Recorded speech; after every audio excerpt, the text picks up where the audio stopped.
ഇന്ന് നമ്മൾ സംസാരിക്കാൻ പോകുന്നത് 2011-12 ടൈമിൽ ബോളിവുഡിൽ ആക്ട് ചെയ്തിരുന്ന ഒരു ആക്ട്രസിന്റെ കഥയാണ്.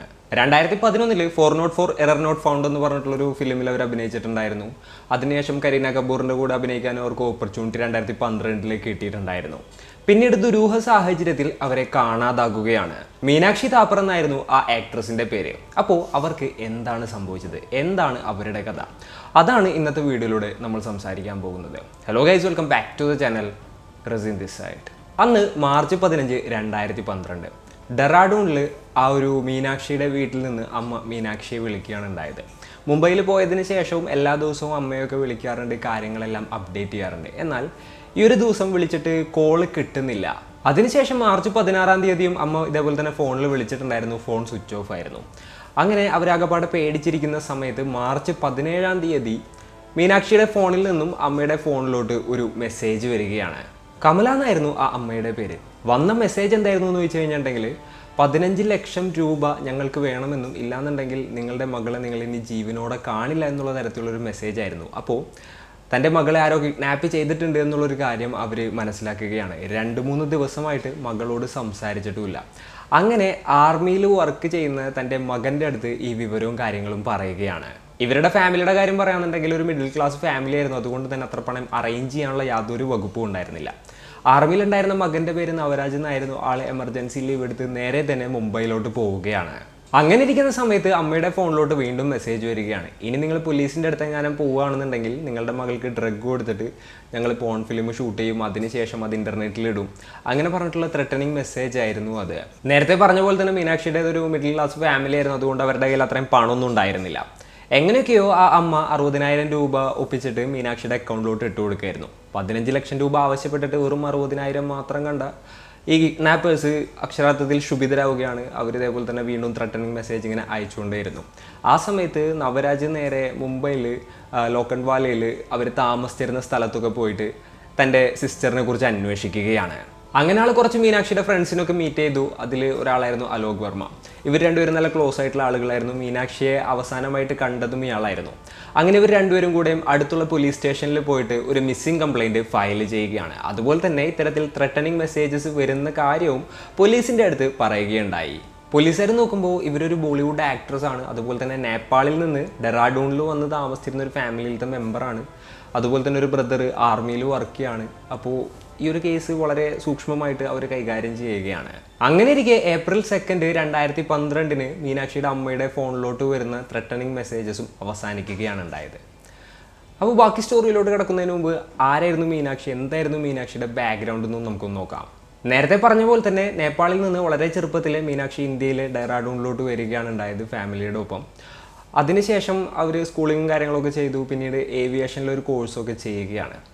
പിന്നീട് നോക്കുകയാണെന്നുണ്ടെങ്കിൽ അവർക്ക് ആ ഒരു ജോബിനോടായിരുന്നില്ല താല്പര്യം, ഒരു ആക്ടർ ആകുക എന്നുള്ളതായിരുന്നു. അപ്പോൾ ആ ഡ്രീം പെർസ്യൂ ചെയ്യുന്നതിന് വേണ്ടിയിട്ട് വീട്ടുകാരുടെ അനുമതിയോട് കൂടിയിട്ട് നേരെ മുംബൈയിലോട്ട് വരികയാണ്. അവരുടെ ഒരു പ്ലസ് പോയിന്റ് എന്തായിരുന്നു എന്ന് വെച്ച് കഴിഞ്ഞിട്ടുണ്ടെങ്കിൽ അവർ നല്ല രീതിയിൽ ഡാൻസ് കളിക്കുമായിരുന്നു. അതേപോലെ തന്നെ കാണാൻ ഗുഡ് ലുക്കിംഗ് ആയിരുന്നു. അതുകൊണ്ട് ബോളിവുഡിൽ അവർക്കൊരു ചാൻസ് കിട്ടുമെന്ന് വിചാരിച്ചുകൊണ്ടാണ് അവർ നേരെ മുംബൈയിലോട്ട് വണ്ടി കയറിയത്.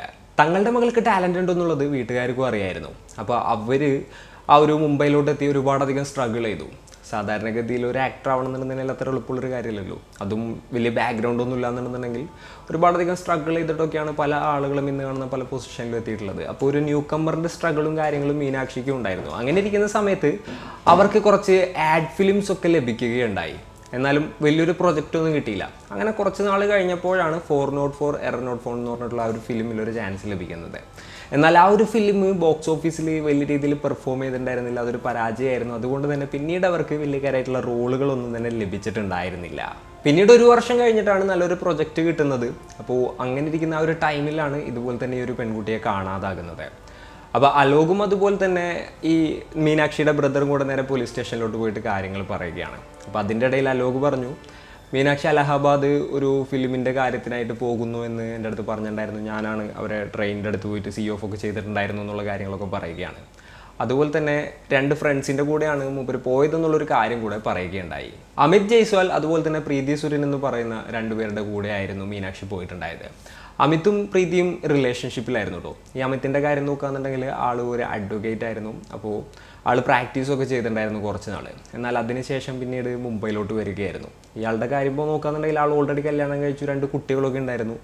ആ ഒരു ടൈമിലായിരുന്നു ഈ പ്രീതിയെ കാണുന്നത് കോച്ചിങ് സെൻറ്ററിൽ വെച്ചൊക്കെയായിട്ട്. അതിനുശേഷം ഇവർ രണ്ടുപേരും റിലേഷൻഷിപ്പിലാവുകയായിരുന്നു. പിന്നീടാണ് അവർ നാട് വിട്ട് നേരെ മുംബൈയിലോട്ട് വരുന്നത്. ഫിലിമിൽ അവരുടെ ഭാഗ്യം പരീക്ഷിക്കാൻ കൂടെ അവർ തീരുമാനിക്കുകയാണ്. മീനാക്ഷിയുടെ ഫ്രണ്ട് അലോക് പറഞ്ഞത് പോലീസിൻ്റെ അടുത്ത് എന്തായിരുന്നു എന്ന് വെച്ച് കഴിഞ്ഞിട്ടുണ്ടെങ്കിൽ മാർച്ച് 13-ാം തീയതി അലഹബാദിൽ വെച്ചിട്ട് ഒരു ഭോജ്പൂരി മൂവി കമ്മിറ്റ് ചെയ്യുന്നുണ്ട്, അപ്പോൾ അതിൻ്റെ ബാക്കി സൈനിങ് കാര്യങ്ങളൊക്കെ ഉണ്ട്, അപ്പോൾ അതിന് വേണ്ടിയിട്ടാണ് പോകുന്നതെന്നുള്ള തരത്തിലായിരുന്നു പറഞ്ഞിട്ടുണ്ടായത്. അപ്പോൾ അലോക് അവസാനം മീനാക്ഷിയെ കണ്ടത് അമിത്തിൻ്റെയും പ്രീതിയുടെയും കൂടെയാണ്. അപ്പോൾ അവർ രണ്ടുപേരെയും പോലീസുകാർ ട്രാക്ക് ഡൗൺ ചെയ്യാനായിട്ട് തീരുമാനിക്കുകയാണ്. മുംബൈയിലുള്ള അവരുടെ ആ ഒരു അപ്പാർട്ട്മെൻറ്റിൻ്റെ അവിടെ പോയി നോക്കിയപ്പോൾ അത് ലോക്ക്ഡ് ആയിരുന്നു. അപ്പോൾ അവർ വിചാരിച്ചു 2 ദിവസം കൂടെ നിൽക്കാൻ, വല്ല ഷൂട്ടിൻ്റെ കാര്യത്തിനോ അങ്ങനെ എന്തെങ്കിലും കാര്യത്തിന് പുറത്ത് പോയതായിരിക്കും എന്ന് വിചാരിച്ചു. എന്നാൽ 2 ദിവസം കഴിഞ്ഞിട്ടും അവർ അങ്ങോട്ട് വന്നിട്ടുണ്ടായിരുന്നില്ല. അങ്ങനെ ഇവരെ ട്രാക്ക് ഡൗൺ ചെയ്യുന്നതിന് വേണ്ടിയിട്ട് അലഹബാദുള്ള ഇവരുടെ ഫാമിലിയുടെ അടുത്തൊക്കെ പോയിട്ട് ഇൻവെസ്റ്റിഗേറ്റ് ചെയ്യാണ്. ഈ അമിത്തിൻ്റെ ഫാദറിൻ്റെ അടുത്ത് ചോദിച്ചപ്പോൾ ആൾ പറഞ്ഞു ഇതേപോലെ തന്നെ വേറൊരു റിലേഷൻഷിപ്പായിട്ട് ആ ഒരു പെണ്ണിൻ്റെ കൂടെ പോയതിന് ശേഷം ഞങ്ങളുടെ അടുത്ത് യാതൊരു കോൺടാക്റ്റിലാണെന്നുള്ള തരത്തിൽ പറയുകയാണ്. അങ്ങനെ പ്രീതിയുടെ അച്ഛൻ്റെ അടുത്ത് പോലീസുകാർ പോവുകയാണ്. ആ ഒരു സമയത്താണ് അവർക്ക് വേറൊരു ബ്രേക്ക് ത്രൂ കിട്ടുന്നത്. അതായത് തൻ്റെ മകൾ പ്രീതിയെയും അമിത്തിനെയും ആൾ കണ്ടിട്ടുണ്ടായിരുന്നു, കൂടെ ആ സമയത്ത് വേറൊരു പെൺകുട്ടി കൂടെ ഉണ്ടായിരുന്നു എന്നുള്ളത് ഈ പ്രീതിയുടെ അച്ഛൻ പോലീസിൻ്റെ അടുത്ത് പറയുകയാണ്. പോലീസുകാർ അങ്ങനെ ഇവർ അന്വേഷിച്ചു, എന്നാൽ കണ്ടെത്താനായിട്ട് സാധിച്ചില്ല. അങ്ങനെ ബാന്ദ്രയിലുള്ളൊരു ATM-ൻ്റെ അടുത്ത് നിന്നും ഇവരെ പിടികൂടുകയാണ്. കാരണം ഇയാളുടെ കയ്യിൽ, അമിത്തിൻ്റെ കയ്യിൽ ഈ മീനാക്ഷിയുടെ ATM കാർഡ്സ് അതുപോലെ തന്നെ ഫോണ് കാര്യങ്ങളെല്ലാം ഉണ്ടായിരുന്നു. ആളത് ആളുടെ ഒപ്പം ക്യാരി ചെയ്തിട്ടുണ്ടായിരുന്നു. അപ്പോൾ അതുകൊണ്ടാണ് അവർക്ക് ട്രാക്ക് ഡൗൺ ചെയ്തിട്ട് ആളെ പിടികൂടാനായിട്ട് സാധിച്ചത്. അതിനുശേഷം പോലീസുകാർ ചോദിച്ചപ്പോൾ ആൾ പറഞ്ഞത് ഈ അലഹബാദിൽ വെച്ചിട്ട് മീനാക്ഷി തൻ്റെ ബോയ് ഫ്രണ്ടിൻ്റെ ഒപ്പം പോയി, ആ ഒരു ടൈമിൽ കാർഡുകളും അതുപോലെ തന്നെ ആളുടെ ഫോണും എൻ്റെ കയ്യിൽ തന്നു എന്നുള്ളൊരു തരത്തിൽ പോലീസിൻ്റെ അടുത്ത് പറയുകയാണ്. എന്നാൽ പ്രീതിയെ നല്ല രീതിയിൽ ചോദ്യം ചെയ്തപ്പോൾ നടന്ന എല്ലാ കാര്യങ്ങളും പറയുകയാണ് ഉണ്ടായത്.